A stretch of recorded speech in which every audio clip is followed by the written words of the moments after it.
তো আশা করি সবাই ভালো আছো। আলহামদুলিল্লাহ। আহ, আজকে আমরা তোমাদের পাশ্চাত্য সাহিত্য তত্ত্বে যে ক্লাসটা আলোচনা করব সেটি হচ্ছে আমাদের রোমান্টিসিজম। আমরা রোমান্টিসিজমের অর্থ বলতে আমরা কি বুঝি? তোমাদের কি মনে হয়? কেউ কি একটু বলতে পারবা?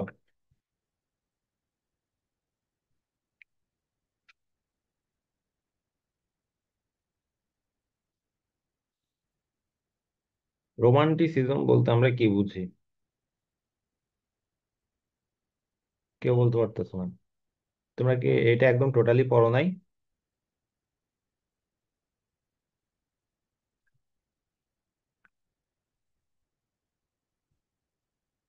একটা জিনিস কি তোমাদের কিন্তু মাথায় রাখতে হবে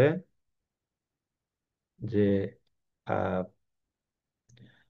যে কোনো একটা ক্লাস করানোর আগে বা যে কোনো ক্লাস অ্যাটেন্ড করার আগে তোমাকে অবশ্যই ওই টপিকসে একটা ন্যূনতম ধারণা রাখতে হবে। তাহলে তুমি ক্লাসটা ভালো করে ক্যাচ করতে পারবে। হুম। যে কোনো একটা ক্লাসের ইয়াটা হচ্ছে যে কি স্টুডেন্টকে ওই বিষয়ে আগে একটু ন্যূনতম ধারণা নিয়ে আসতে হবে। যদি ন্যূনতম ধারণা না থাকে, হ্যাঁ, তাহলে ক্লাস নেওয়াটা অনেক টাফ হয়ে যায়। তো রোমান্টিসিজম বলতে আমরা যেটা বুঝি, সোজা কথা, সৌন্দর্যের প্রতি ভালোবাসা এবং আহ, উম, এই সৌন্দর্যকে প্রকাশ করার জন্য কবির কল্পনা প্রবণতা। হুম।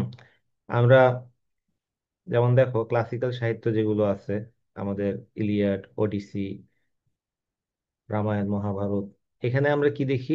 এখানে আমরা দেখি যে কি তারা সৌন্দর্য বর্ণনার চাইতে ঘটনার বর্ণনা করছে বেশি। কি হয়েছে, তাই না? এক মিনিট।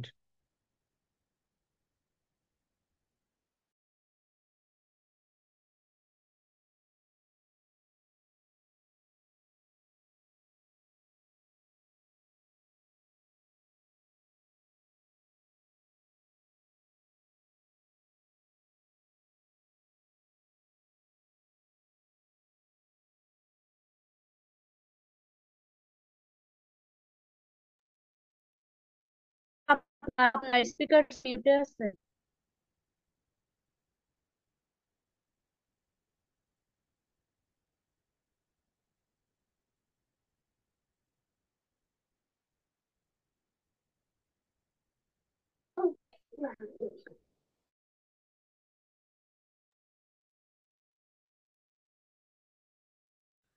স্যার আপনার স্পিকার মিউটে স্যার। ও, সরি।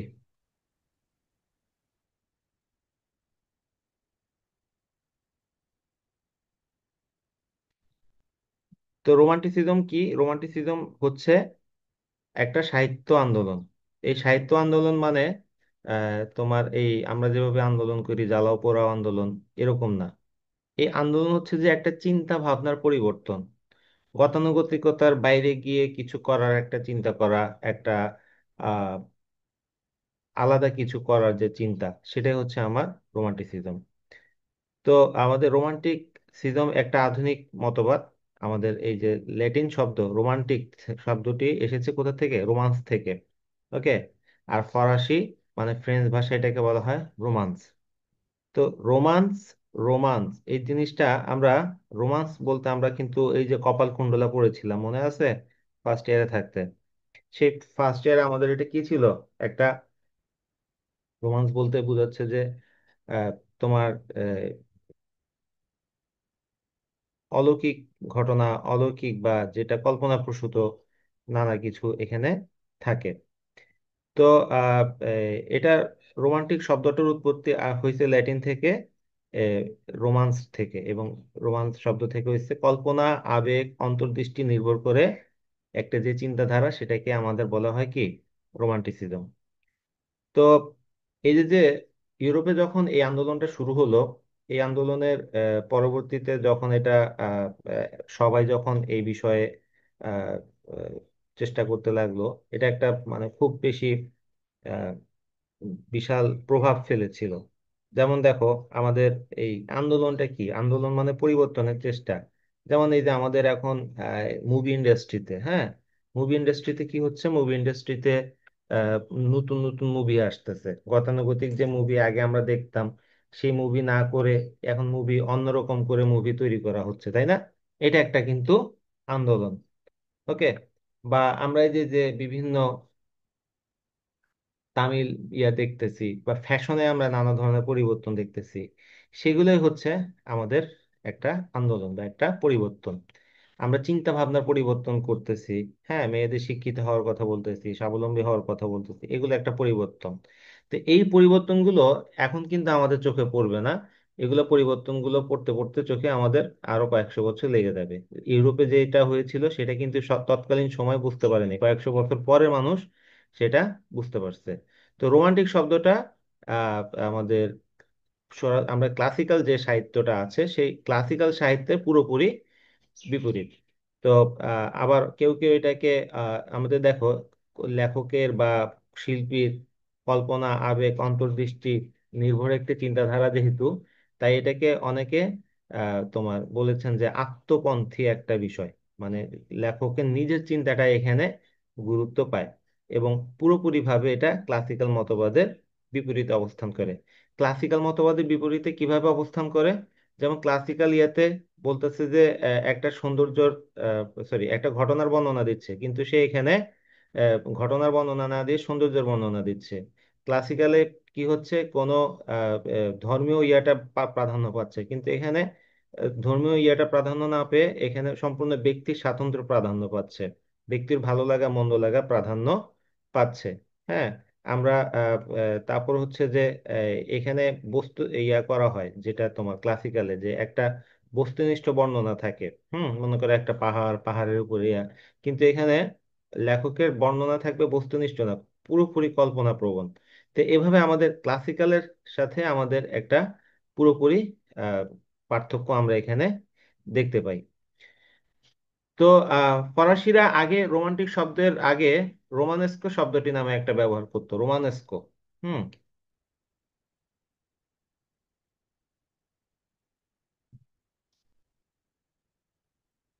রোমানেস্কো নামে এরকম একটা শব্দ ব্যবহার করতো, যার অর্থ ছিল যে অপ্রচলিত, অভিযান বিষয়ক। ওকে। এবং বা বন্য ইত্যাদি এরকম।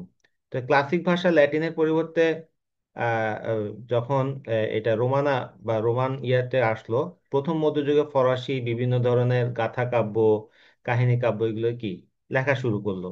এবং পরে এই ভাষা ধীরে ধীরে মুখ্যত, মনে করো, বিভিন্ন ধরনের সামরিক অভিযান নির্ভর কল্পকাহিনী, হ্যাঁ, এই ইত্যাদি লেখা শুরু হয়। আমরা দেখতে পাই যে কি, যেমন ওই যে বিভিন্ন ধরনের ওই যে রাজারা ইয়েতে যাচ্ছে, যুদ্ধে যাচ্ছে, হ্যাঁ, বা কেউ একজন আরেকজনের যেমন ইয়া করতেছে, আহ মানে বীরত্ব ইয়াটাতে বেরোয় আসতেছে, হ্যাঁ, বিভিন্ন ধরনের কল্পকাহিনী আমরা এখানে দেখতে পেলাম, রূপকথা দেখতে পেলাম। হ্যাঁ।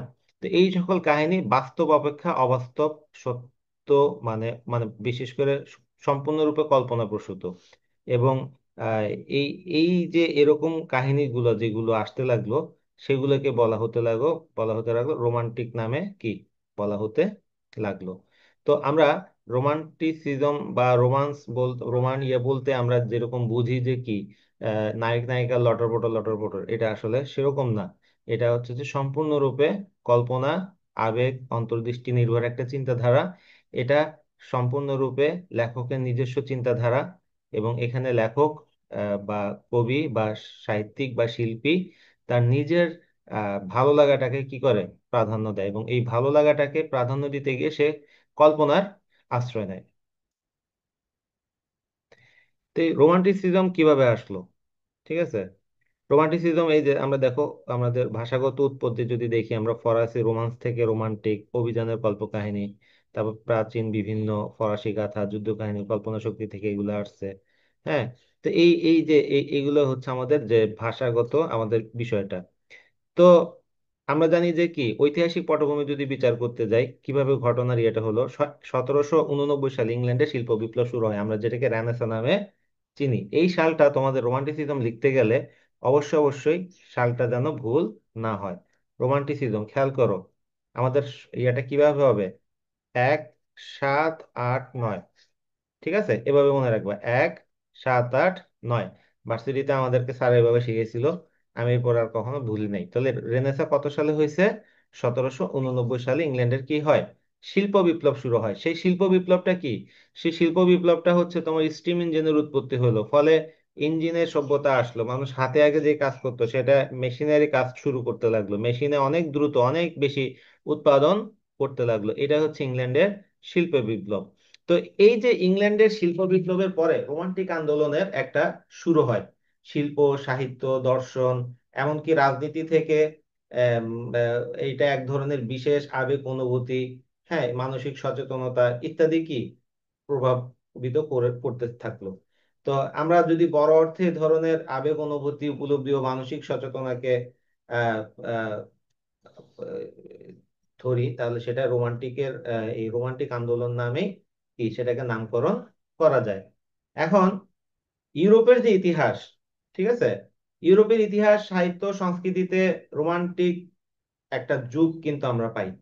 ওকে, সেই রোমান্টিক যুগের কবিতা, সেখানে যে শিল্প, দর্শন, সঙ্গীত, এই এই যে একটা আলাদা জাগরণ তখন হয়েছিল। তো এই আলাদা যে জাগরণটা হয়েছিল, আলাদা যে একটা চিন্তা ভাবনার আহ ইয়া হয়েছিল, হ্যাঁ, সেই চিন্তা ভাবনাটাকে জীবনের সাথে মানে সংশ্লিষ্ট করাটাই ছিল এই আন্দোলনের মূল ইয়া। তো আমরা এই যে ইতিহাস ঘাটলে যেটা দেখতে পাই যে শিল্প, সাহিত্য, দর্শন, রাজনীতিতে এই যে যে আন্দোলন বা একটা জোয়ার এসেছিল, ওকে, সেই জোয়ারটা সেই জোয়ারটা আমাদেরকে কি করলো? চিন্তা ভাবনা একটা পরিবর্তন আনলো, এবং জীবনের দিক থেকে আমরা একটা অগ্রগতি যেন আমাদের হতে লাগলো। তো এই হচ্ছে আমাদের রোমান্টিসিজমের উৎপত্তি ও পটভূমি। ওকে, এখন এখানে আহ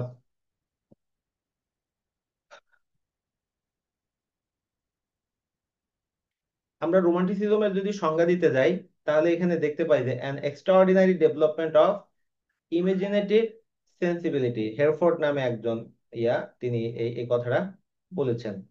তো আবার হুমায়ুন আজাদ আছে, হুমায়ুন আজাদ বলছেন যে কি, রোমান্টিক যে মানব জাতির সৃষ্টিশীলতার আরেক নাম। ওকে, এবং মানব চেতনা এক মহাবদল বা যা ভাঙ্গন ধরিয়ে দেয় বিশ্ব চিন্তাধারার মেরুদণ্ডে, এরকম একটা কথা তিনি বলেছেন। আমি এটা স্লাইডে এখন নাই, পরে অ্যাড করে দিব। তো এই যে দেখো যে আমাদের আমাদের যে চিন্তা ভাবনার একটা পরিবর্তন, কল্পনা শক্তির অসাধারণ বিকাশ। আমরা কিন্তু প্রাচীন যুগ বা মধ্যযুগে দেখবো যে কি কবি সাহিত্যিকরা চিন্তা ভাবনার দ্বারা আটকে ছিল, তাই না? আমরা যেমন এখনো অনেকে চিন্তা ভাবনা দ্বারা আটকে থাকি, যেমন ওভাবে বলি যে কি এভাবে চিন্তা করাটাও পাপ, এরকম করে অনেক কথা বলি আমরা, তাই না? তো আমরা আউট অফ বক্স চিন্তা করতে পারি না, আমরা এটা আউট অফ বক্স চিন্তা করাটাকে একটা পাপ মনে করি, এই কারণে আজকে আমাদের এই অবস্থা। হুম, হ্যাঁ, ঠিক আছে, বিকৃত চিন্তাধারা অবশ্যই বর্জনীয়। তাই বলে আমি নতুন কিছু কি চিন্তা করতে পারবো না? আমরা যদি ইসলামী ইয়াতে দেখি যে ইসলামটা কিভাবে আসছে, ইসলামে কিন্তু মূল যে সংঘর্ষ হয়েছিল আরবের সাথে অন্যান্যদের, হ্যাঁ, তাতে কিন্তু মূল সমস্যাটা ছিল যে আরবের যারা উম, মহানবী সাল্লাল্লাহু আলাইহি ইসলামকে বিরোধিতা করেছিল, তারা সবাই বলছে যে বাপদাদার আমলের যে আমরা যে ধর্ম পালন করে আসতেছি সেটাই আমরা, তুমি আবার এটা এসে নতুন করে কি বলতেছে এগুলো। হ্যাঁ, তারা বাপদাদার ধর্মের ইয়ে থেকে বের হয়ে আসতে চায়নি, কিন্তু মহানবী সাল্লাল্লাহু আলাইহি ওয়াসাল্লাম এসে নতুন কিছু শুরু করেছিলেন, নতুন চিন্তাধারা শুরু করেছিলেন। এই কারণে মহানবী সাল্লাল্লাহু আলাইহি ওয়াসাল্লাম কিন্তু সবসময় কি যুবকদের সাথে অবস্থান করতেন। তো যাই হোক, এই যে যে দেখো চিন্তা ভাবনার যে পরিবর্তন, রেনেসা কিন্তু অনেক আগে আসছে। আমরা আরব সাহিত্যেও কি এরকম রেনেসার অসংখ্য ভুরি ভুরি উদাহরণ দেখতে পাবো। কিন্তু এখানে আরব্য সাহিত্য তো আমাদের আলোচনার বিষয় না, আমাদের আলোচনার বিষয় হচ্ছে পাশ্চাত্য সাহিত্য। তো আমাদের এই যে রোমান্টিসিজমের যদি আমরা সংজ্ঞায়িত করতে যাই, বা আমাদের প্রচন্ড সরি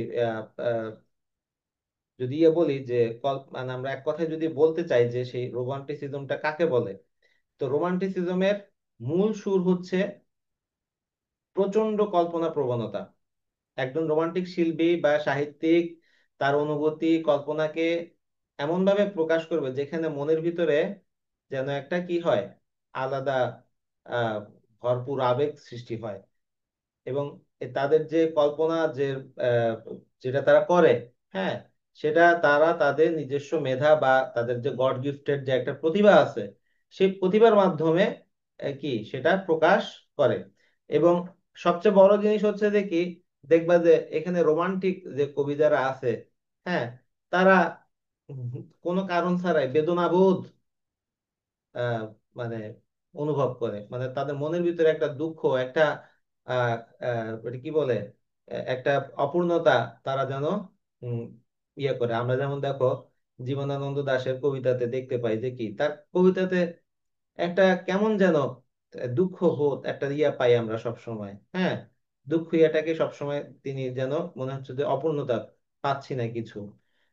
তো এই যে যে ব্যাপারটা সেটা আমরা দেখি। তো বাস্তবতার সীমাবদ্ধকে অতিক্রম করে চিন্তার স্বাধীন প্রকাশ, শিল্পী তার মনের গভীর অনুভব দিয়ে জীবনকে ব্যাখ্যা করেন। যেমন দেখো এই যে যে চিন্তা ভাবনা পরিবর্তন কিভাবে হয়েছে, আমরা সারা জীবন জেনে আসছি দেশ হচ্ছে মায়ের মতো, হ্যাঁ, আবার এদিকে জীবনানন্দ দাশ এসে দেশকে কি বললেন, দেশকে বললেন প্রেয়সীর মতো। এই যে যে দেখো এই যে যে একটা যে কল্পনা শক্তির তার অসাধারণ বিকাশ হয়েছে, আমরা কি সবাই কি সবাইকে কি আমরা আমাদের মা বোন কল্পনা করতে পারি? আমরা তো আমার বন্ধু একটা বলছিল সবাই মা বোনের চোখে দেখলে বিয়ে করবো কাকে। তো এই যে যে আমাদের যে পরিবর্তন, চিন্তা ভাবনা পরিবর্তন, সেটা এখানে আমরা দেখতে পাই। বা এখন দেখো যে আমাদের এখানেও কি পরিবর্তন হচ্ছে না? যেমন চট্টগ্রামে এক সময় ছেলে যতই ভালো হোক, মেয়েকে কোনোভাবেই চট্টগ্রামের ছেলের বাইরে বিয়ে দিত না। মানে চট্টগ্রামের মেয়ে বিয়ে করতে হলে ছেলেকে অবশ্যই চট্টগ্রামের হতে হবে। এখন কিন্তু সেই চিন্তা ভাবনা থেকে বের হয়ে আসছে মানুষ কিন্তু এখন, বা চট্টগ্রামের মানুষ কি করতেছে, আহ, আহ, আহ, চট্টগ্রামের বাইরের জেলার মানুষকেও কি বিয়ে দিচ্ছে। যেমন এই যে আমাদের এই যে হীরার জামাই মনে হয় বাইরের, তাই না? হীরা আছো? জি স্যার। কোন জায়গার? জি স্যার, বগুড়া স্যার। বগুড়া। তো একইভাবে দেখো আমি আমি তো বাইরে, তোমাদের ভাবি আবার চট্টগ্রামের।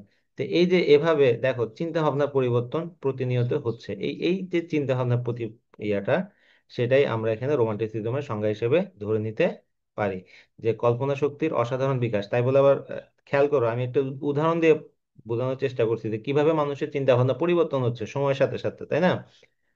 তো এই যে যে কল্পনা করছিল একজন কেউ, এই কল্পনাটা একটা শিল্প বিপ্লব করে ফেলছে। যেমন দেখো কেউ একজন কল্পনা করছিল এখন গরমকাল, উপরে আমি কিছুই করব না, একটা জিনিস এরকম কিছু একটা হবে, হ্যাঁ, ফলে আমি বাতাস পাবো, সব সময় একটা বাতাস আমার গায়ে লাগবে। এর ফলে এই চিন্তা থেকে আমাদের কি আসলো, ফ্যান আসলো। আবার কেউ একজন চিন্তা করছিল পাখির মতো মানুষ উড়বে, হ্যাঁ, মানুষও কি আকাশে উড়বে, ফলে এই চিন্তা থেকে কি আসলো, আমাদের বিমান আসলো, তাই না? এই কারণে আইনস্টাইন একটা কথা বলছে যে imagination is more important than science. Okay, মানে বিজ্ঞানের চাইতে গুরুত্বপূর্ণ বেশি হচ্ছে যে কি কল্পনা করার শক্তি থাকা। তো এই যে কল্পনা শক্তির অসাধারণ বিকাশটাই রোমান্টিসিজমের আসল জিনিস। এবং এখানে কল্পনা কবি কি করে, তার নিজের যে বাস্তবতার সীমাকে অতিক্রম করে চিন্তার একটা স্বাধীন প্রকাশ তিনি এখানে করেন। যেমন দেখো আমরা চিন্তার স্বাধীন প্রকাশ কিভাবে হতে পারে। এই যে যে তোমরা আহ, জন্মের পর থেকে এই জেনে আসতেছো তাদেরকে তোমাদের বাবা মা হিসেবে, হুম, তোমরা কি কখনো ডিএনএ টেস্ট করে দেখছো আদৌ তারা তোমার বাবা মা কিনা?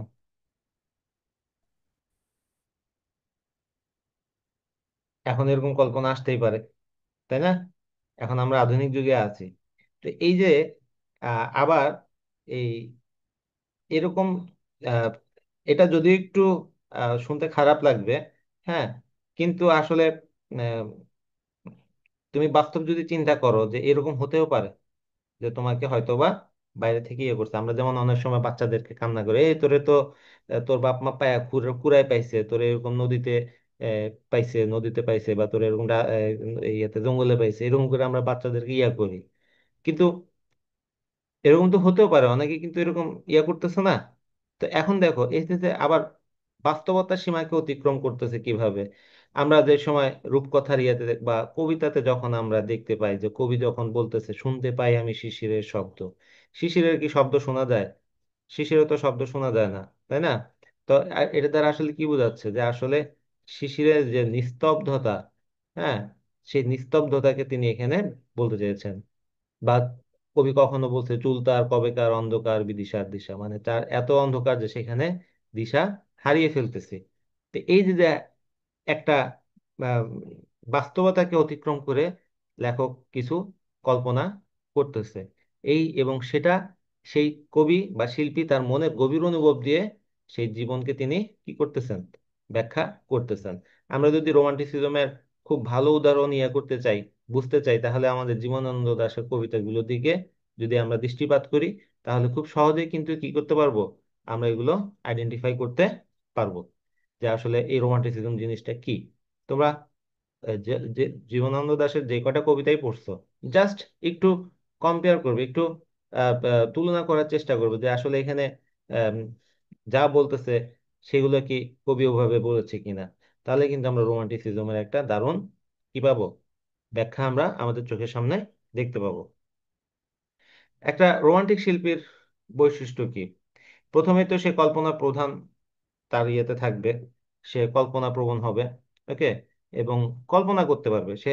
এই যে আমরা যখন একজনকে উম, ইয়ে করছে কল্পনা শক্তির উপর ভিত্তি করে, এই কবি কিন্তু কি করে, তার যে শিল্প রচনা করে। আমি সেদিন একজনের সাথে আলোচনা করতেছিলাম, তো তিনি রামায়ণের কথা বা মহাভারতের কথা বললেন যে ভাই, যিনি মহাভারত লিখছে সে আসলে একজন গড গিফটেড জিনিস ছিলেন। আমি বললাম কেমন? কয় যে দেখেন, উনি এত এত কল্পনা করছে, হ্যাঁ, এই যে যে ঘটনাগুলো এইভাবে যে ইয়া করছে, এটা কিন্তু তার কল্পনা প্রসূত। যদিও তার বাস্তবতা অবজারভেশন ছিল, অবজারভেশন করে তিনি সেগুলা ব্যবহার করেছেন, কিন্তু এই চিন্তাটা আমরা যদি দেখি যে কল্পনা করে তিনি এভাবে একটা ঘটনা সাজাইছেন, এভাবে একটা ঘটনা কোথাও কোনো কি নাই, খুঁত নাই, একদম সব ঘটনা একদম কি বাস্তবতা, মানে আমাদের একটার সাথে আর একটা সূত্রবদ্ধ, কোনো ধরনের আমরা যেন এখানে কি পাচ্ছি না, ফল্ট খুঁজে পাচ্ছি না। আমরা ঘটনায় আমরা যেমন বিভিন্ন মুভিতে দেখি বা ইয়াতে ঘটনার ফল্ট থাকে, হ্যাঁ, আরে নায়ক এখানে কেমনে আসলো, নায়ক তো ওখানে ছিল, এত অল্প সময়ের ভিতরে এখানে কিভাবে আসলো, এরকম অনেক ফল্ট কিন্তু আমরা খুঁজে পাই, কিন্তু এগুলোতে আমরা কোনো ফল্ট খুঁজে পাই না। তো যাই হোক, ওটা হচ্ছে ক্লাসিক্যাল সাহিত্য। কিন্তু আমাদের রোমান্টিক শিল্পের বৈশিষ্ট্য ইয়াতে আমরা দেখতে পাবো যে সম্পূর্ণরূপে এটা আম, কল্পনার প্রধান একটা বিষয় এখানে থাকে। তো এই এই ধারার যে শিল্পী যারা আছে, তাদের বিশ্বাস কল্পনায় তাদের মূল প্রাণ শক্তি, এবং এই শক্তির কারণেই তারা কি হয়, শিল্পী। আমরা যে গত ক্লাসে যেটা আলোচনা করেছিলাম, যে লুমিনাস যেটা বলছে যে গড গিফটেড একটা জিনিস থাকতে হবে, তাই না? সেই গড গিফটেড জিনিসটাই তাদের এখানে বলে। একজন কবি সব সময় ভাবুক থাকে, সে অন্যরকম চিন্তা করে, অন্য কিছু ভাবে, অন্য কিছু দেখে, অন্য কিছু বুঝে, অন্য কিছু অনুভব করে। সেই বিষয়গুলাই তার কল্পনাকে কল্পনার জগতে সে একটা কি আহ, দেখতে পায়। যেমন সোনার তরী কাব্যে লেখক বলছে, ওগো তুমি কোথা যাও কোন বিদেশে, বারে ফিরাও তরী আমার তীরেতে এসে। এই যে যে কোন বিদেশ, এই বিদেশটা কি কল্পনার লোকের একটা শিল্প জগৎ, লেখকের একটা নিজস্ব শিল্প জগৎ তিনি তৈরি করেছেন। তো এই শিল্প জগৎটাই হচ্ছে লেখকের বা রোমান্টিক শিল্পীর অন্যতম একটা বৈশিষ্ট্য। তো এবং অন্তর্মুখী এবং আত্মবিশ্লেষণ। অন্তর্মুখী আত্মবিশ্লেষণ বলতে বোঝায় আহ, কবি নিজের কখনো দেখেন, নিজের ভেতরে চোখ মেলে নিজের ইয়া পান, শুনতে পান। হ্যাঁ, ওই যে আমরা একটা গান শুনছিলাম অনেক আগে, শুনতে কি পাও, শুনতে কি পাও, এরকম করে গানের ইয়া বলতেছে যে শুনতে কি পাও, মানে এই যে তোমার নিজের ভিতরে একটা আছে, কবি নিজে দেখেন, নিজের ভিতরে চোখ মেলে দেখেন, শুনেন, বুঝেন। হ্যাঁ, তারা বলে নিজের ভেতরে ডুব দিলে মানুষের জগতের রহস্য আমরা জানতে পারি। আমরা যে বাউল গানগুলোতে এরকম ইয়া করি, যে দেখি যে কি ঘরের ঘরের পাশে আশিনগর আমি একদিনও দেখলাম না তারে। এই যে যে একটা আত্মবিশ্লেষণ, হ্যাঁ, এই আত্মবিশ্লেষণটাই রোমান্টিক কবির অন্যতম একটা বিষয়। নিজের কথার সাথে সে খুব সাধারণ বিষয় তার কবিতায় কি করে, এই আত্মমুখী বিশ্লেষণের কারণে অসাধারণত্ব লাভ করে। ওকে। যেমন তুমি দেখো যে আমরা অনেক সময় বলি যে আহ, প্রেম, প্রেমটা যদি কাম না থাকে, কাম না থাকলে প্রেম হবে না। আমরা যখন একটা ইয়া করি, প্রেমে পড়ি বা ইয়া করি, আমরা কিন্তু সবার আগে আমাদের কি কামের বিষয়টা চলে আসে। লেখক এই বা কবিরা কিন্তু এই জিনিসটাকে তুলে ধরেছেন। তো যেমন জীবনানন্দ দাশকে কি করতে হয়েছে, যে আহ, এই কবিতার অশ্লীলতার জন্য তাকে তার চাকরি ছেড়ে দিতে হয়েছিল। তো সুন্দরী শরীর পরে লেগে থাকে হলুদ শাড়ি, আমরা যখন এটা কল্পনা করি তখন আমাদের স্বাভাবিকভাবে অন্যরকম একটা অনুভূতি আমাদের ভিতরে আসে। সাধারণ জিনিসকে অসাধারণ ভাবে লেখক এখানে কি করে, উপস্থাপন করে। তো যেটা বলতে চাচ্ছিলাম যে আমাদের লেখক প্রেম ভালোবাসা জিনিসটাকে তো আমরা জানি, কিন্তু তার পেছনে কি জিনিস কাজ করে, এই বিষয়গুলো আমাদের ভিতরে একটা আত্মবিশ্লেষণমূলক কি হয়, আহ ইয়া হয়। তো লেখক এই যে অন্তর্মুখী হয়, এবং সেই সাধারণত এই অন্তর্মুখী হওয়ার কারণে তার আবেগের প্রাধান্যটা বেশি থাকে। তো মানে তাদেরকে মানে এই জন্য অনেকে অনেকে বলে থাকে যে তারা রোমান্টিক শিল্পী সম্পূর্ণরূপে আত্মকেন্দ্রিক। ওকে। তারপর হচ্ছে যে অজানার প্রতি আকর্ষণ।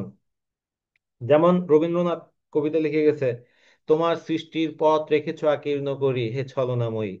হ্যাঁ, কেন বলছে কথাটা, এই যে যে সৃষ্টিকর্তার আমরা যদি লীলা খেলা আমরা যদি দেখি, সৃষ্টিকর্তার যে বিশাল রহস্য, আমরা এটা কখনোই কি মানুষের পক্ষে আসলে ইয়া করা সম্ভব না, হ্যাঁ, উদ্ঘাটন করা সম্ভব না। কিন্তু তারপরও মানুষ অজানার প্রতি কি হয় থাকে, আকর্ষণে থাকে, আকর্ষণ থাকে। এই অজানার আকর্ষণে তারা সাড়া দেন। তারা দূরের, দুর্লভ, অস্পষ্ট, হ্যাঁ, এইসব জিনিসের প্রতি তাদের আকর্ষণটা বেশি থাকে। তো এই কারণে রোমান্টিসিজমের বৈশিষ্ট্য আসলে কি, অসীমের প্রতি একটা আহ মানে এটা প্রতিহত করা যায় না এরকম একটা ভালোবাসা, বৈচিত্র্যের প্রতি একটা আলাদা অনুরাগ। হ্যাঁ, কবি এখানে উদার থাকে, তিনি উন্মুক্ত ভাবনার অধিকারী থাকে, আবেগের স্রোতে তিনি ভেসে যান, তিনি জীবনের কোনো গভীর কোনো মহৎ সত্যকে তুলে আনেন। ওই যে বললাম, মহৎ সত্য যেটা আমাদের আমরা ইয়ে করতে পারি না। যেমন ওই যে কি, খাঁচার ভিতর লেখক বলতে কবি বলতেছে, খাঁচার ভিতর অচিন পাখি কেমনে আসে যায়, ধরতে পারলে মনোবেরি দিতাম তাহার পায়। এই যে যে আমাদের মন, খাঁচাটা হচ্ছে আমাদের দেহ, মনটা হচ্ছে আমাদের পাখি। ওকে। তো এই যে যে এখানে লেখক ইনডিরেক্টলি সেই জিনিসটাকে, অজানাকে, অজানার প্রতি আকর্ষণ, অজানাকে ভালোবাসা, অজানার অসাধারণ একটা ইয়েকে তিনি আমাদের সামনে তুলে ধরেন, একটা অন্তর্নিহিত গভীরতর সত্যকে আমাদের সামনে তুলে ধরেছেন। সেটা হচ্ছে এখানে রোমান্টিক শিল্পের অন্যতম একটা বৈশিষ্ট্য। তো প্রকৃতিতে এরপর একটা হচ্ছে প্রকৃতিকে জীবন্ত সত্তা হিসেবে দেখা। খেয়াল করো প্রকৃতিকে সে কিভাবে দেখতেছে, একটা জীবন্ত সত্তা। হ্যাঁ, আমাদের প্রকৃতির বিশালত্ব, আমাদের প্রকৃতির যে রহস্যময়তা, এইটা কবিদেরকে আকর্ষণ করে সবচেয়ে বেশি। প্রকৃতিতে আমরা যদি বিশেষ গুরুত্ব দিয়ে তাকে মানবের সাথে যদি আমরা তুলনা করি, হ্যাঁ, তাহলে প্রকৃতি তাদের কবিতায় কবিদের মতো করে একটা কাহিনীর সহযোগী হয়ে আসে না। তারা এখানে আসে কবির আহ স- সত্তা। এক মিনিট, একটা কল আসছে।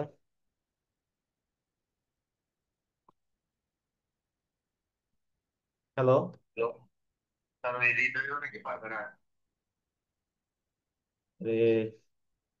ওখানে একটা কাজ করো না তাহলে। তো আরেক, তো এই যে যে আহ, প্রকৃতিকে জীবন্ত একটা সত্তা হিসেবে সে দেখে, প্রকৃতিকে সে জীবনের আম, একটা অনুষঙ্গ হিসেবে দেখে। হ্যাঁ, এবং এই যে আহ, আহ, এই এই জিনিসটা তাদের কথাতে বা লেখাতে ফুটে ওঠে, বা তাদের কর্মে ফুটে ওঠে। তো রোমান্টিক শিল্পের আরেকটা বিষয় হচ্ছে যে আন্তরিকতা উচ্ছ্বাসে ভরা থাকে, তাদের লেখাগুলো কি থাকে, আন্তরিকতা এবং উচ্ছ্বাসে ভরা থাকে। তো আহ, দেখবা যে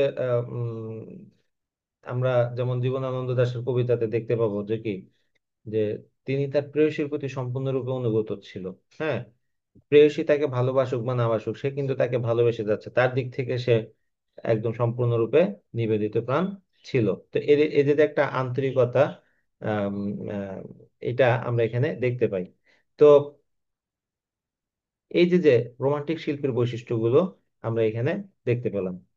এখন আসে আমাদের রোমান্টিসিজমের যে 10টি মূল বৈশিষ্ট্য। হুম আমাদের রোমান্টিক কল্পনার প্রাধান্য, এটা তো আমরা অলরেডি আলোচনা করেছি। লেখক এখানে কল্পনার কোনো বেড়াজাল থাকবে না। লেখক উম, স্বাধীনভাবে চিন্তা করবে। ওকে। এবং লেখকের কোনো কিছুতেই তিনি ইয়ে অনুভব করবে না। তার নিজের তো একটা কি থাকবে, পর্যালোচনা থাকবে। 2 নম্বরে আমরা দেখি যে অন্তর্মুখিতা, আত্মবিশ্লেষণী একটা বিষয়, এটা আমরা আলোচনা করেছি। রোমান্টিক কবির বৈশিষ্ট্যের ভিতরে লেখকের একটা অন্তর্মুখী প্রবণতা থাকবে। সে নিজের ভিতরেই তার আত্মজিজ্ঞাসা, নিজেকে নিজের ভিতরে খোঁজা, হ্যাঁ, নিজেকে জানো, এরকম একটা বিষয় তার ভিতরে অনেক বেশি কি কাজ করবে। যেমন সক্রেটিস অনেক আগে বলে গেছে কি, নো দাই সেলফ, মানে নিজেকে জানো। এই যে যে আমরা নিজেকে জানো, এই দর্শন, এটা আমাদেরকে নিজের ভিতরে দেখা, নিজের ভিতরে খোঁজা, কোন জিনিসটাকে সে ইয়ে করে, হ্যাঁ, এটা খোঁজা। এবং তার ভিতরে যে একটা হচ্ছে যে নিজে একটা অকারণেই দুঃখ বা অকারণে একটা বিভাগী ইয়া হয়ে যাওয়া, হ্যাঁ, এই জিনিসগুলো আমরা এখানে দেখতে পাই। তো অসীম এবং অস্পষ্টের প্রতি ভালোবাসা, এই যে যে আমরা তো বলছি যে প্রকৃতিটা অসীম, আমরা যদি মহাবিশ্বের ইয়েটাকে যত বেশি ইয়ে করি, আমরা আহ দেখতে পাবো যে কি আমরা কত ছোট, তাই না? আমরা পৃথিবীর বাইরে সৌরজগৎ, সৌরজগতের বাইরে গ্যালাক্সির বাইরে আবার ইয়া ছায়াপথ, সে ছায়াপথ আবার হাজার হাজার লক্ষ লক্ষ কোটি কোটি ছায়াপথ আছে। তো এত যে বিশাল মহাবিশ্ব, এটার আমাদের কি নাই, শেষ নাই এর, তাই না? এই যে যে এটাই অসীম এবং অস্পষ্টতা, হ্যাঁ। যেমন এই যে গান করছে বাউল গান, আমি অপার হয়ে বসে আছি ওহে দয়াময়, পারে লয়ে যাও আমায়, হ্যাঁ। বা রবীন্দ্রনাথ তার সোনাতরী কবিতাতে বলতেছে যে কি, ওপারেতে দেখি আঁকা তরু ছায়া মসি মাখা, গ্রামখানি মেঘে ঢাকা প্রভাত বেলা। হ্যাঁ, এই যে ওপারেতে দেখি আঁকা, সেই ওপারটা কি? সেই ওপারটা হচ্ছে যে অসীম এবং অস্পষ্ট। বা ওই যে লেখক যখন বলতেছে যে কি, গান গেয়ে তরি বেয়ে কে আসে পারে, দেখে যেন মনে হয় চিনির ভারে। এই যে যে অসীম অস্পষ্ট, এগুলোর প্রতি একটা ভালোবাসা আমরা এখানে দেখতে পাই। প্রকৃতির মানবায়ন, প্রকৃতিকে আমরা এখানে দেখবো যে তিনি মানবাকৃতির একটা মানব ইয়ে হিসেবে দেখে, মানে তার একটা ফর্ম, আঙ্গিকগত ফর্ম আমরা এখানে দেখতে পাই। যেমন আমরা এই যে একটা মুভি দেখছি মোয়ানা, হ্যাঁ, মোয়ানা নামে একটা মুভি দেখছি। চিটাঙ্গা মোয়ানা না, মানে মাগনা না, এটা মোয়ানা, এটা অ্যানিমেশন মুভি, তোমরা যদি পারো কখনো দেখিও। ওখানে দেখা যায় যে কি, আহ, ইয়া করতেছে একটা প্রকৃতিকে ইয়া করার জন্য সেটা সে দৈত্যে পরিণত হয়ে গেছিল একটা বিশেষ জিনিসের কারণে, সেটা আবার পরবর্তীতে সে একটা মানব ইয়া রূপ লাভ করে, তাই না? আবার এরকম এই যে যে বিষয়টা প্রকৃতির মানবায়ন, হ্যাঁ, আত্মিক সম্পর্ক, তার সাথে একটা আত্মার সম্পর্ক। আমরা যেমন ইংরেজি মুভি অ্যাভাটার দেখছি, তাই না? এই অ্যাভাটারে আমরা কি দেখি? অ্যাভাটারে দেখি যে ওখানে যে যে আহ, ইয়া যারা ছিল, হ্যাঁ, সেটাকে তারা কানেক্টেড করতেছে কিভাবে। হুম ওখানে সব প্রকৃতি সবকিছু তাদেরকে সাহায্য করতেছে। এই যে যে বিষয়টা হচ্ছে অনেকটা এরকম। আবেগপ্রবণ ভাষা, অলংকারের ব্যবহার। ওকে। এখানে একটা আবেগের ভাষা, যেন আমরা বা আবেগের স্রোতে তারা ভেসে যায়। হ্যাঁ, তারা কি মনে করে যে, যেমন এই যে জীবনানন্দ দাশ বলতেছে, হাজার বছর ধরে আমি পথ হাঁটিতেছি, হ্যাঁ, বা আমাকে দুদণ্ড শান্তি দিয়েছিল নাটোরের বনলতা সেন। এই যে যে তার যে আবেগ একটা ফুটে আসলো, তাকে শান্তি দিয়েছিল কে? শুধু নাটোরের বনলতা সেন, আর কেউ তাকে শান্তি দিতে পারেনি। তা এই যে যে বিষয়টা এভাবে আবেগপ্রবণ হয়। মানব মর্যাদার স্বীকৃতি, রোমান্টিসিজমের আরেকটা বড় বিষয় হচ্ছে যে কি, মানব মর্যাদা। মানব মর্যাদা কিভাবে আসলো? আমরা যে মানুষকে মানুষ হিসেবে দেখা, মানুষের আম, যে ইয়েগুলো আছে, মানুষের মর্যাদাকে প্রতিষ্ঠিত করলো। হ্যাঁ, রোমান্টিক শিল্পী মানুষের মূল্যায়নকে কি করে?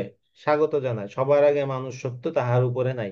যদিও এটা আমাদের মধ্যযুগের ইয়া, হ্যাঁ, কিন্তু আধুনিক যুগেও কিন্তু এর গুরুত্ব এক বিন্দুও কি হয় নাই, কমে নাই।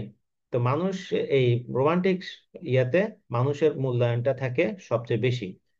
হৃদয় প্রসূত কাব্য চর্চা, তো এখানে শিল্পী বা কবিদের লক্ষ্য থাকে কি, কবিতাকে আগের কবিদের ভাবনা থেকে মুক্ত করা। যেমন আমরা দেখবো যে কি, কাজী নজরুল ইসলাম রবীন্দ্রনাথের ভাবনা থেকে মুক্ত করে আলাদাভাবে একটা কবিতার ইয়ে তৈরি করেছে। জীবনানন্দ দাশ রবীন্দ্রনাথের চিন্তা থেকে বা রবীন্দ্রনাথের স্টাইল থেকে নিজের একটা স্বাতন্ত্র্য ইয়ে তৈরি করেছে। ঠিক আছে, তার একটা আলাদা স্বাতন্ত্র্য বোধ তারা তৈরি করতে চাচ্ছে। তিরিশের কবিদের যদি আমরা কল্পনা করি, তিরিশের কবিদের অন্যতম একটা বৈশিষ্ট্য ছিল দেখি তারা রবীন্দ্র প্রভাব থেকে বের হয়ে আসবে। এই যে এটাই হচ্ছে যে হৃদয়প্রসূত কাব্য চর্চার একটা অন্যতম বিষয়। এরপর হচ্ছে গ্রামীণ ও সাধারণ ভাষার ব্যবহার। আমরা যদি গ্রামীণ ও সাধারণ ভাষার যে দেখি যে আমাদের নগর সভ্যতা নগর জীবনকে ভাষাকে পরিহার করে রোমান্টিক কবিগণ প্রতিষ্ঠা করলেন কি গ্রামের মানুষের সাধারণ ভাষা সাধারণ বিষয়। যেমন জসিমউদ্দিন কোথায় চলে গেলেন, গ্রামে চলে গেলেন, তাই না? তিনি গ্রামের কবিতা, গ্রামের মানুষ, গ্রামের জীবন, গ্রামের ঘটনা দিয়েই তিনি কি করলেন, আলাদা আলাদা সাহিত্য রচনা করলেন, তাই না? আমরা এরকম করে আবার দেখলাম যে গ্রাম এবং শহরকে একটা সম্মিলিত রূপে নিয়ে আসলো কে, আমাদের আল মাহমুদ। আবার শুধুমাত্র শহর নিয়ে লিখেছেন আহ আহ, ইয়া শামসুর রহমান, তাই না? আমরা দেখতে পাবো যে গ্রামীণ ও সাধারণ মানুষের ব্যবহারের ক্ষেত্রে আমরা দেখবো যে কি রবীন্দ্রনাথ তার যে ছোট গল্প বলো, তার গীতাঞ্জলি কাব্য বলো, সোনারতরী কাব্য বলো, হ্যাঁ, এগুলোতে সব কিছুতেই আমাদের বাংলার যে প্রকৃতি ছিল, বাংলার যে গ্রাম সমাজ ছিল, সেগুলোর একটা আলাদা প্রভাব কিন্তু আমরা এখানে দেখতে পাই। তো আর এখানে বিশেষ করে জসিমউদ্দিনের লেখা দিয়ে যদি আমরা জিনিসটা ইয়ে করতে পারি বেশি, যে সাধারণ মানুষের ভাষা যেমন লাল মোরগের পাখার মতো উড়ে তাহার শাড়ি, বা কি যে মনে করো যে রূপাইয়ের বর্ণনা দিচ্ছে যে কি যে উম, দেখে যেন মনে হলো হলদে পাখির ছা। হ্যাঁ, তো এই যে যে গ্রামের মানুষের তো জীবন আছে, গ্রামের মানুষের জীবনের যে একটা গভীরতা আছে, গ্রামের মানুষও যে প্রেম ভালোবাসা বা মানবতা এইসব বিষয় চিন্তা করে, সেই জিনিসগুলো আমরা এই গ্রামীণ সাধারণ মানুষের ব্যবহারের ইয়েতে চলে যেতে দেখলাম। সত্য ও সুন্দর অনুসন্ধান আমরা দেখবো যে যে প্রাচীন যে গ্রিক শিল্প আছে সেগুলোর মানে সত্য সুন্দরকে প্রতিষ্ঠার প্রবণতা আম, আমাদের আমরা এখানে দেখতে পাই। মানে সত্য এবং সুন্দরের অনুসন্ধান, রোমান্টিসিজমের সবচেয়ে বড় জিনিস হচ্ছে যে কি সুন্দরের অনুসন্ধান, সুন্দরকে খোঁজা, সুন্দরকে উপভোগ করা। ওকে, তো এই যে যে আমরা যে জীবনানন্দের কবিতাতে আমরা বুঝতে পারলাম যে কি ঘাস একটা ঘাস ফুল, ঘাস একটা সৌন্দর্যের জিনিস, শালিক পাখি একটা সুন্দর জিনিস, তাই না? রবীন্দ্রনাথের কবিতায় আমরা বুঝতে পারলাম কাশফুল একটা সুন্দর জিনিস। এই যে যে তারা সত্য সুন্দরকে অনুধাবন করেছে।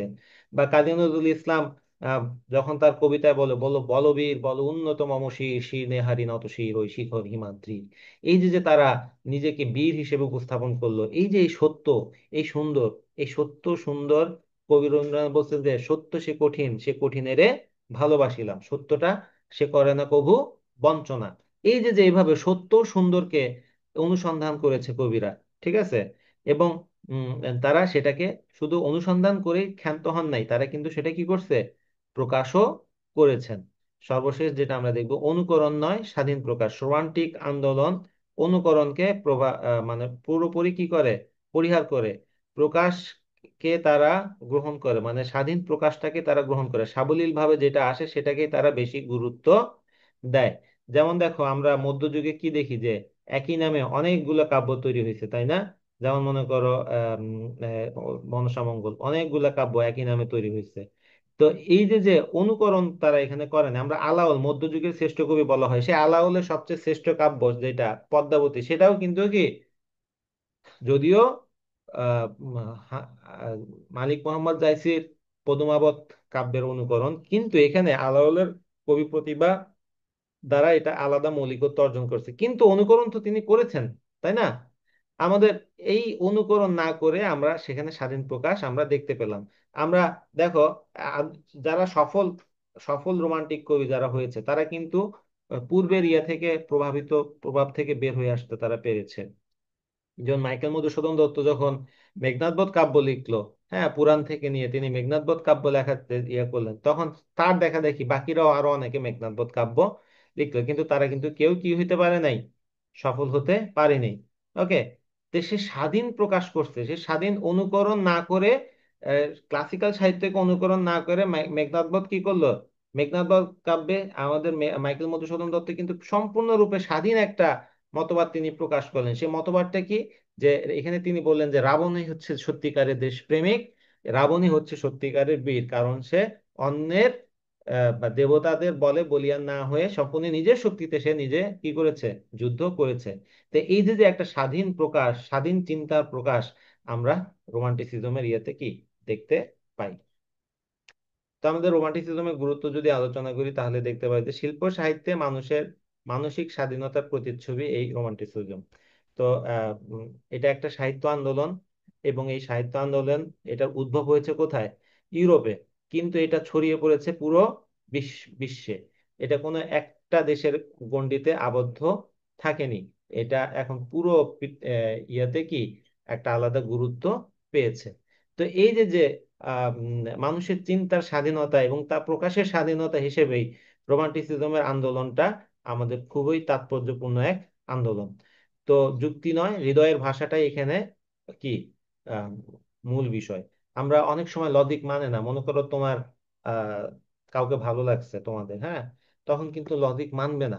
লজিক মানলে তুমি ভালোবাসতে পারবে না। আবার যারা ভালোবাসলে লজিক, তুমি যদি লজিক মানো তাহলে ভালোবাসতে পারবে না, আবার ভালোবাসলে লজিক মানতে পারবে না। কোনো লজিক ছাড়াই ভালোবাসো। ওই যে আমরা অনেক সময় বলি না, আপনি তাকে কেন ভালোবাসেন? কেউ বলে যে অমুকে তার সুন্দর বেশি, তার চা আচরণ ভালো, তার এটা বেশি এটা বেশি। হ্যাঁ। আবার কেউ বলে যে আমি জানি না আমি তাকে কেন ভালোবাসি। তো এই যে কোনো লজিক ছাড়াই সে ভালোবাসতেছে, এটাই হচ্ছে যে প্রকৃত ভালোবাসা। হ্যাঁ, তুমি যদি কাউকে তার কোনো স্পেসিফিক কারণ খুঁজে পাও, তাকে এই কারণে তুমি ভালোবাসো, তাহলে সেটা সত্যিকারের ভালোবাসা না। তুমি জানো না তার কি হয়, তাকে এমনি তুমি ভালোবাসো, কোনো স্পেসিফিক কারণে তাকে দেখে তোমার এমনি ভালো লাগছে, ওকে, তাহলে সেটা হচ্ছে সত্যিকারের ভালোবাসা। এই যে যে এই জিনিসগুলো আমরা রোমান্টিসিজমে দেখতে পাই। যেমন এই যে পাহাড় ভালো লাগে, অনেকে আসছে পাহাড় ভালো লাগে, কেন ভালো লাগে জানি না, পাহাড় ভালো লাগে। কেউ বলতে আমার সমুদ্র ভালো লাগে, কেন ভালো লাগে? সমুদ্রের ঢেউ কি ভালো লাগে? সমুদ্রের গর্জন কি ভালো লাগে? নাকি বালুচর ভালো লাগে? না, এমনি ভালো লাগে। কেন ভালো লাগে জানি না। এই যে যে বিষয়টা, এখানে যুক্তি না, হৃদয়ের ভাষাটাই যেন মুখ্য হয়ে উঠে। হ্যাঁ। তো এইটাই আমাদের রোমান্টিসিজমের গুরুত্ব, আমাদের মানুষকে সে ভাবতে শিখায়। হ্যাঁ।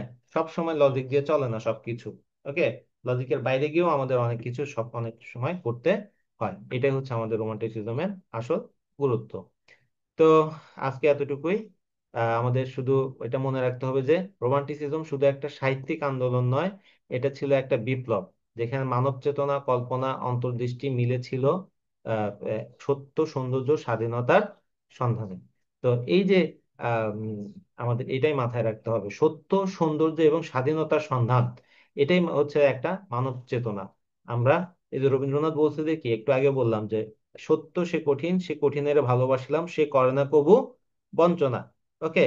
বা আমার পথ প্রবন্ধে আহ, কাজী নজরুল ইসলাম কি বলছে, আমাকে পথ দেখাবে আমার সত্য। ঠিক আছে। তো এই যে এটা সত্য, সে কঠিন, সে কঠিনের ভালোবাসিলাম। কেন ভালোবাসছে? তো সৌন্দর্য জিনিস আছে দেখে তো তাকে ভালোবাসছে। এই যে বিষয়গুলো আমাদেরকে বুঝতে হবে, এই হাইপোথেটিক্যাল জিনিসগুলো আমাদেরকে অনুভব করতে হবে, অনুধাবন করতে হবে, তাহলে আমরা রোমান্টিসিজমকে বুঝতে পারবো। তো তোমাদের পরীক্ষার জন্য রোমান্টিসিজম খুবই গুরুত্বপূর্ণ। এখান থেকে পরীক্ষায় প্রশ্ন আসবেই, ডেফিনেটলি প্রশ্ন আসবেই। তোমরা এখান থেকে কিছু প্রশ্ন ইয়ে করে নিবা, রোমান্টিসিজম কি, এটা কিভাবে আন্দোলনটা শুরু হলো, কাদের মাধ্যমে আন্দোলনের ইয়ে হলো, ক্লাসিজমের সাথে রোমান্টিসিজমের পার্থক্য কি, এই জিনিসগুলো আমি যেগুলো আলোচনা করলাম সেগুলো খুব ভালোভাবে একটু দেখে নিবা। তাহলে আরো বেশি ক্লিয়ার হবে। আমি মূল টপিকগুলো খুব সহজভাবে তোমাদের সামনে তুলে ধরার চেষ্টা করেছি। তো আশা করি তোমরা বুঝতে পেরেছো। তারপরে কোনো জিনিস যদি না বুঝে থাকো তাহলে তোমরা আমাকে ইনবক্স করি, আমি সেখানে তোমাদের ব্যাখ্যা দিয়ে দিব। তো সবাই ভালো থাকবে। ধন্যবাদ। আল্লাহ হাফেজ। আর কালকে ইনশাল্লাহ সকাল কয়টায়